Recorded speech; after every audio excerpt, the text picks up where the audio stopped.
Welcome to English study point. সকলকে শুভেচ্ছা জানিয়ে ইংলিশ স্টাডি পয়েন্টের ক্লাস শুরু করছি। আজকের ক্লাস হলো 5 নং প্রশ্নের উত্তর, অর্থাৎ ন্যারেশন চেঞ্জ। যারা এবার পরীক্ষা দিতে যাবে এই ক্লাসটি তাদের জন্য খুবই গুরুত্বপূর্ণ। আজকে শুধু আমি অতি সংক্ষেপে পরীক্ষার্থীদেরকে প্রশ্নটা একটু বুঝিয়ে দিতে চাই, আর তাদেরকে মনে করিয়ে দিতে চাই যে তারা বিগত দিনগুলোতে ন্যারেশন চেঞ্জের যে প্রস্তুতি নিয়েছে এটা যেন তাদের জন্য একটু রিভাইজ হয়। আচ্ছা, প্রশ্নপত্রে এভাবে লেখা থাকবে, change the narrative style of the following text, অর্থাৎ নিচে প্রদত্ত টেক্সটটি উক্তি চেঞ্জ করো। তাহলে তোমরা ইতিপূর্বে ন্যারেশনের উপরে অনেক প্রস্তুতি গ্রহণ করেছো, তোমরা জেনেছো কিভাবে ন্যারেশন চেঞ্জ করতে হয়। তবে শুধু তোমাদেরকে মনে রাখতে হবে, বিশেষ করে পরীক্ষায় প্যাসেজ ন্যারেশনগুলোই বেশি আসে।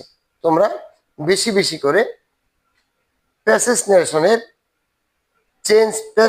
ন্যারেশন চেঞ্জের রুলসগুলোকে একটু ভালো করে পড়বার চেষ্টা করো, রিভাইজ দাও এবং বারবার দেখে নাও যে কিভাবে প্যাসেজ ন্যারেশনগুলো চেঞ্জ করতে হয়। ন্যারেশন চেঞ্জের ক্ষেত্রে যে বিষয়গুলো খুবই তোমাকে গুরুত্বের সাথে লক্ষ্য করতে হবে ওটা হলো পার্সন চেঞ্জ এবং টেন্স চেঞ্জের ব্যাপারগুলো রয়েছে। সেই সাথে কিভাবে একটি সেন্টেন্সের সাথে আরেকটি সেন্টেন্সের টেন্সকে লক্ষ্য করে তোমাকে ওই ন্যারেশনগুলো চেঞ্জ করতে হবে। তাহলে আমরা দেখি, আজকে আমরা একটি মাত্র প্রশ্নের উপরে অল্প করে কথা বলার জন্যই আমরা অল্প করে 2টা লাইন লিখেছি ন্যারেশন চেঞ্জের জন্য। অবশ্যই তোমাদেরকে বইয়ের মধ্যে বেশি বেশি পরিমাণে ন্যারেশন চেঞ্জের বিষয়গুলো নিয়ে আরো বেশি বেশি চর্চা করতে হবে। আমরা দেখি যে কিভাবে এখানে এই লাইনটার কিভাবে ন্যারেশন চেঞ্জ করা হয়েছে।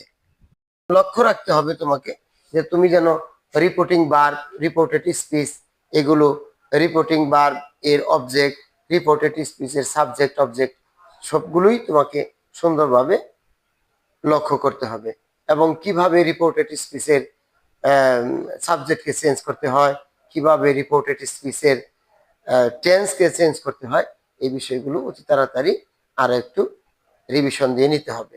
তাহলে আমরা দেখি যে আসলে the student said we want to celebrate the victory day, the teacher said why. এখানে আমরা লক্ষ্য করলে দেখব যে আসলে এখানে রিপোর্টিং ভার্ব এবং রিপোর্টেড স্পিচগুলো সুন্দরভাবে সাজানো আছে। এখানে দেখা যায় যে the students said we want to celebrate the victory day, এটা একটা বাক্য। এই বাক্যটা রিপোর্টেড স্পিচ। এখানে রিপোর্টিং ভার্ব, এটা হলো রিপোর্টিং ভার্বের সাবজেক্ট। এখানে রিপোর্টিং ভার্বের কোনো অবজেক্ট নেই। তো দ্বিতীয় বাক্যে টিচার সেড, এই যে বাক্যটা দেওয়া হয়েছে, তাহলে এটা মূলত ন্যারেশন চেঞ্জটা হচ্ছে একটা খুবই চর্চার বিষয়। ন্যারেশন চেঞ্জ করতে গেলে একজন পরীক্ষার্থীকে অবশ্যই অনেকটা এর উপরে চর্চা করতে হবে। তাহলে আমরা দেখি এইভাবে আমরা এটা চেঞ্জ করে নেই। The students told the teacher that they wanted to celebrate the victory day, then the teacher wanted to know its reason. আসলে এই যে টিচার যে হোয়াই বলেছে তার জন্য কিন্তু then the teacher wanted to know its reason, এই কারণ জানতে যাওয়ার কারণেই কিন্তু তিনি হোয়াই দিয়ে একটা প্রশ্ন করেছিলেন। সুতরাং এই ন্যারেশনগুলো চেঞ্জের ক্ষেত্রে তোমাদেরকে আরো সক্রিয়ভাবে কাজ করতে হবে। ন্যারেশন চেঞ্জ শেখার জন্য একজন শিক্ষার্থীকে অনেকগুলো ক্লাস করতে হবে, কারণ এটা খুবই একটু পরিসর বিষয়। ন্যারেশনটা হলো কি খুবই একটি পরিসর বিষয়। তো আমি আশা করছি তোমরা যারা অতি তাড়াতাড়ি পরীক্ষার হলের দিকে যাচ্ছ তোমরা ন্যারেশনটাকে আরো একটু রিভাইজ দিয়ে নাও। আমি আশা করছি যে তোমরা ফুল মার্কসই উঠাতে পারবে ইনশাল্লাহ। তো সকলকে ধন্যবাদ জানিয়ে বিশেষ করে পরীক্ষার্থীদেরকে ন্যারেশনের প্রতি আরো যত্নশীল হওয়ার আহ্বান জানিয়ে আজকে শেষ করছি। সকলকে ধন্যবাদ। Thank you very much.